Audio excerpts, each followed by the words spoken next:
നമസ്കാരം. മലയാളി വാർത്തയിലേക്ക് സ്വാഗതം. യുഎസ് വ്യോമാക്രമണത്തിൽ യമനിലെ ഹൂതികളുടെ സൈനിക കേന്ദ്രം തകർന്നതായി റിപ്പോർട്ട്. വെള്ളിയാഴ്ച രാത്രി നടന്ന ആക്രമണത്തിലാണ് സൈനിക ആസ്ഥാനം തകർന്നത്. വ്യോമാക്രമണത്തിന്റെ വീഡിയോ ദൃശ്യം യുഎസ് പുറത്തുവിട്ടിട്ടുണ്ടെങ്കിലും തകർന്ന കേന്ദ്രം ഏതാണ് എന്ന് സ്ഥിരീകരിച്ചിട്ടില്ല.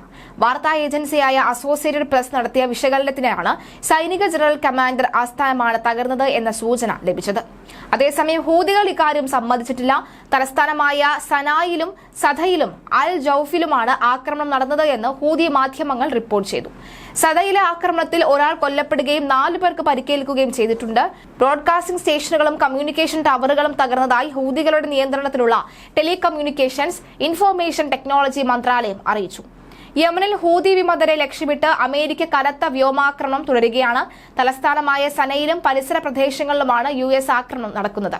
വ്യോമാക്രമണത്തിൽ മുതിർന്ന ഹൂതി നേതാവ് കൊല്ലപ്പെട്ടതായി റിപ്പോർട്ടുണ്ട്. ചെങ്കടലിൽ ഹൂതി ആക്രമണം വർദ്ധിച്ചതോടുകൂടിയാണ് യുഎസ് സനയിൽ വ്യോമാക്രമണം ഘടിപ്പിച്ചത്. സനയിൽ രാത്രി മുഴുവൻ നടന്ന ആക്രമണത്തിൽ 13 പേർക്ക് പരിക്കേൽക്കുകയും ചെയ്തു.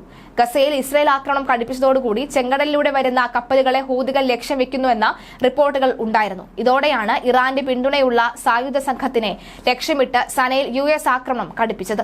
ഹൂതികളുടെ നിയന്ത്രണത്തിലുള്ള മാരിബ് പ്രവിശ്യ, ചെങ്കടൽ തുറമുഖ നഗരമായ ഹൊദൈദ, സദാ നഗരം എന്നിവിടങ്ങളിലും യുഎസ് വ്യോമാക്രമണം നടത്തിയിട്ടുണ്ട്. ഹൂതി ഭീഷണി കാരണം യുഎസ് കപ്പലുകൾ സൂയസ് കനാൽ വഴിയാണ് പോയത്. ഈ സൂയസ് കനാൽ ഒഴിവാക്കാൻ നിർബന്ധരാകുന്നുവെന്ന് യുഎസ് ദേശീയ സുരക്ഷാ ഉപദേഷ്ടാവ് മൈക്ക് വാൾട്ട് കഴിഞ്ഞ ദിവസം പറഞ്ഞിരുന്നു. അതേസമയം ഇസ്രായേലിനെ ലക്ഷ്യമിട്ട് ഹൂതികൾ വിക്ഷേപിച്ച ബാലിസ്റ്റിക് മിസൈലുകൾ IDF വിജയകരമായി തന്നെ തകർത്തു. കഴിഞ്ഞ വ്യാഴാഴ്ച ആരംഭിച്ച യുഎസ് വ്യോമാക്രമണത്തിൽ യമനിൽ 79 പേർ കൊല്ലപ്പെടുകയും 100-ലധികം പേർക്ക് പരിക്കേൽക്കുകയും ചെയ്തിട്ടുണ്ട്. ഹമാസിനെതിരെ യുദ്ധം തുടരുന്നതിനിടെ ഇസ്രായേൽ ഗാസയിൽ നിന്നും ജനങ്ങളെ ഒഴിപ്പിക്കുന്നു. ഗാസയിലെ സെയ്ദൂൻ, ടെൽ അവീൽ, ഹവ എന്നിവിടങ്ങളിലെ ജനങ്ങളോട് ഒഴിഞ്ഞു പോകാൻ ഇസ്രായേൽ സൈന്യം ആവശ്യപ്പെട്ടു. വെടിനിർത്തൽ അവസാനിപ്പിച്ച് ആക്രമണം ആരംഭിച്ചതിന് ശേഷം മാത്രം 1.42 ലക്ഷം ഫലസ്തീനികളെ ഗാസയുടെ വിവിധ മേഖലകളിൽ നിന്നും ഒഴിപ്പിച്ചിട്ടുണ്ട് എന്നാണ് റിപ്പോർട്ടിൽ പറയുന്നത്. കഴിഞ്ഞ 24 മണിക്കൂറിനിടെ ഗാസയിൽ ഇസ്രായേൽ നടത്തിയ ആക്രമണത്തിൽ 38 പേർ കൊല്ലപ്പെട്ടു. ബന്ദികളെ ഉടൻ മോചിപ്പിച്ചെങ്കിലും ആക്രമണം കൂടുതൽ ശക്തമാകുമെന്ന് ഇസ്രായേൽ പ്രധാനമന്ത്രി ബെഞ്ചമിൻ നെതന്യാഹു വ്യക്തമാക്കി. പൂർണ്ണ ശക്തിയോടെ പോരാട്ടം വീണ്ടും ആരംഭിച്ചു എന്നാണ് നെതന്യാഹു പറഞ്ഞത്.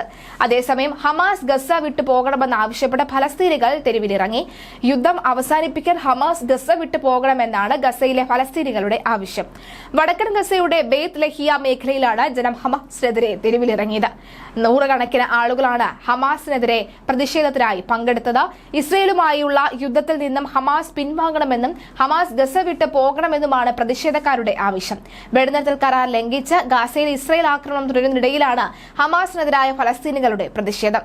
ഹമാസ് ഔട്ട് മുദ്രാവാക്യവുമായാണ് പ്രതിഷേധക്കാർ തെരുവിലിറങ്ങിയത്. ഹമാസ് ഭീകരക്കാരാണ് എന്നും യുദ്ധം അവസാനിപ്പിക്കണമെന്നും പ്രതിഷേധക്കാർ ആവശ്യപ്പെട്ടു. സമാധാനം പുനഃസ്ഥാപിക്കണമെന്ന ആവശ്യവും ഫലസ്തീനികൾ ഉയർത്തിക്കാട്ടി. അതിനിടെ മുഖം മൂടി ധരിച്ച ആയുധധാരികളായ ആളുകൾ പ്രതിഷേധക്കാർക്കിടയിലേക്ക് എത്തുകയും ഭീഷണിപ്പെടുത്തി പിൻവാങ്ങാൻ നിർദ്ദേശിക്കുകയും ചെയ്തതായി രാജ്യാന്തര മാധ്യമങ്ങൾ റിപ്പോർട്ട് ചെയ്യുന്നു.